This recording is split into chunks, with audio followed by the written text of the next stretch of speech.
Goeiemôre julle. So, oggend toe ek my seentjie gaan aflaai het, nou met gister se herrie oor die twee wit mense wat ons kabels gesteel het en die krag laat trip het.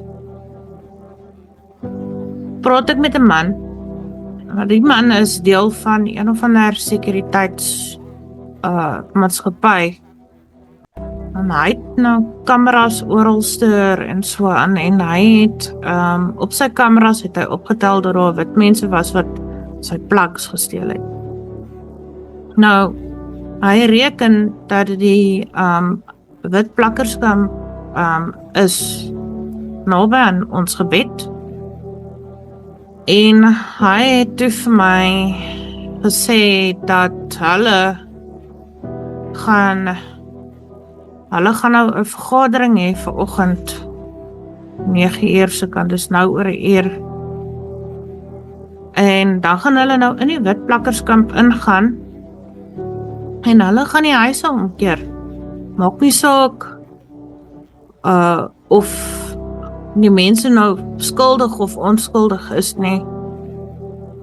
Maar ek wil vir julle graag net ietsie hier lees. En dit raak my in my hart. Ek meen as jy arm is en jy bly nou in 'n plakkerskamp en sulke goed gebeur nou met jou, jy het niks gesteel nie. Ek meen waar is die geregtigheid? Ek meen daar's geen onderskeid tussen skuldig en onskuldig in hierdie tipe ding wat hulle nou gaan doen nie. En ek's magteloos, ek kan niks doen nie. Ek's magteloos. So ek gaan net vir julle hierdie ding lees want ek het vanoggend net weer besef hoe vinnig woede en wantrou in ons land oplaai. En dat as iets gebeur dat mense net oorgaan na rouvergelding en daar nog geen onderskeid getref word tussen skuldig en onskuldig nie. Maar die woord van God leer ons anders.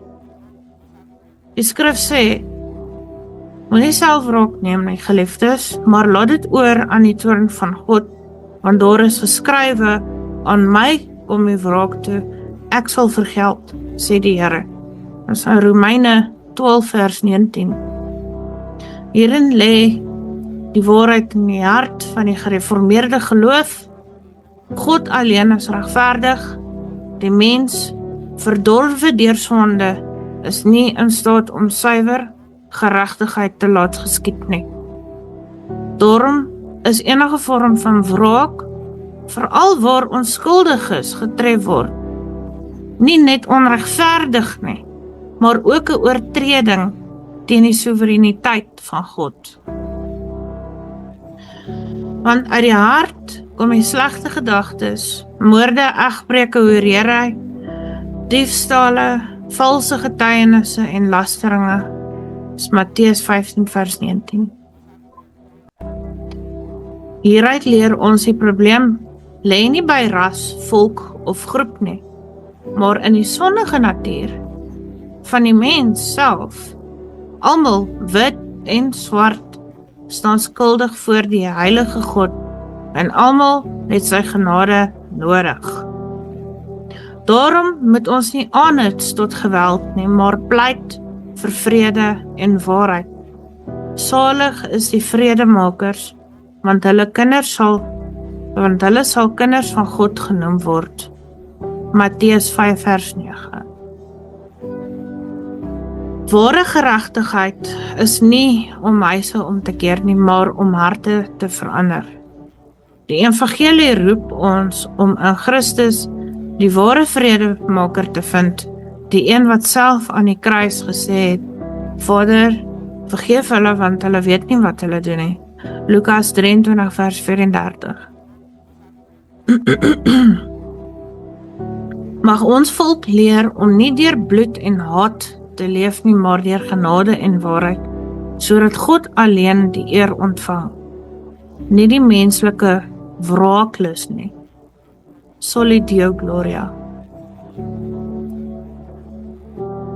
Ek weet nie wat om aan hierdie man te sê nie, maar ek hoop hy kry my boodskap. Hierdie boodskap moet aan almal versprei word wat wraak wil neem en ek meen daar's geen onderskeid tussen skuldig en onskuldig nie, maar ek voel net, hoekom gaan soek hulle nie net eerder, hoe gaan identifiseer hulle nie net eerder, ek meen hy het kameras opgehad op sy plek, hoekom kan hulle nie net die mense identifiseer deur net te kyk na met facial recognition miskien wie die persone is nie, in plaas daarvan om onskuldige mense se huise te gaan staan en omgooi. Dis mos nie reg nie. Ek meen as ek nou in daai wit plakkerskamp gebly het en hulle kom nou aan met hulle bakkies en hulle gooi my huis om, maar ek het niks gesteel nie. Waar is die geregtigheid?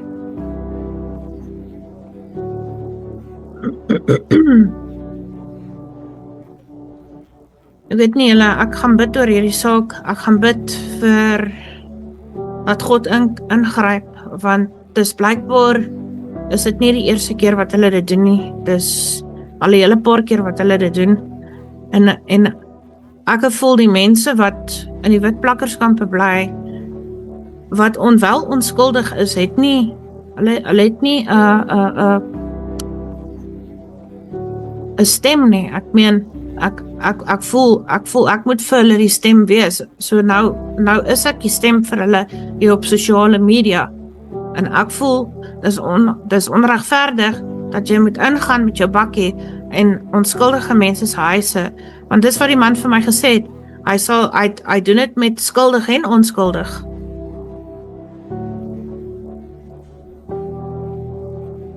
Dis nie vir my reg nie. Ek meen, hoe kan jy mense gaan vergeld? Hoe kan jy jou wraaksugtigheid gaan vergeld sonder om onderskeid te pleeg?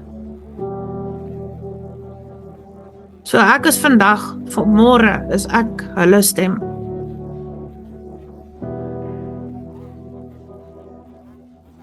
Ag, vir julle vra asseblief bid vir hierdie mens, want hierdie mense kry bitterlik swaar. En hulle gaan selfs gebuk onder wit mense wat niks voel vir hulle nie. Hierdie ding is nie 'n rasding nie, dit is 'n geloofsgeoriënteerdheid.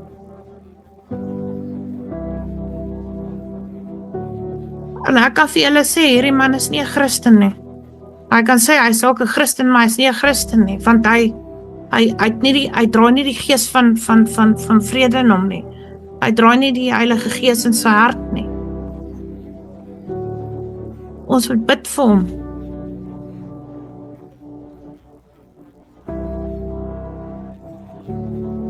Nou ja, toe julle. Ek dink ek het nou klaar gewend hier op YouTube. My hart breek. Ek meen, gister, ja, dit was 2 wit mense wat die kragkabels by ons gesteel het. Maar hulle is vrygelaat. Ek weet nie hoekom nie, die polisie kon selfs maar fingerprints gaan neem het op hulle tools en het net gematch het op hulle, en as hulle skuldig bevind is, dan kon hulle nou toegesluit het. Want hierdie wit mense het wel geloop op en af in die straat om hulle tools te kom kry. Ons mense gaan gebuk onder die swaar kry, hoor.